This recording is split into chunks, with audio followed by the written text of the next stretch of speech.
Gecikməmə. Yəni, pasiyentə dərhal müdaxilə, pasiyentin reabilitasiyasının gecikməməsi, anında başlaması reabilitasiyada əsas nöqtədir, kilit nöqtəsidir.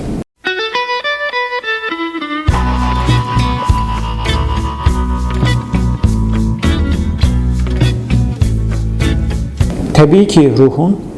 Çünki mənim çox ağır pasiyentlərim olub və mən əgər bunu duyuramsa, pasiyent həyata 450 sarılıb, o pasiyent mənim üçün ən asan pasiyent müalicəsi. Fiziki göstəriciləri və ya sağlamlığında ən böyük travmalar olsa belə, o pasiyentin reabilitasiyası mənim üçün çox asandır. Amma bəzi pasiyentlər tam ruh düşkünlüyü, onlarla həkimi gəzib gəlmiş, aylarla müalicə almış və uğursuz olmuş. Bu, həkim tərəfindən də ola bilər, həmən mütəxəssislər tərəfindən də ola bilər, düzgün strategiyanın qurulmaması və yaxud da ki, pasiyentin ailəsinin səhlənkarlığı nəticəsində də ola bilər. Bu pasiyentlər mənim üçün daha ağır pasiyentlərdir. Bunların müalicəsi, bunların həyata döndərmək, onları kontrol etmək, onların psixoloji durumunu bərpa etmək əsas vacib amillərdən biridir. Sonra isə artıq onların digər reabilitasiya mərhələləri başlamalıdır.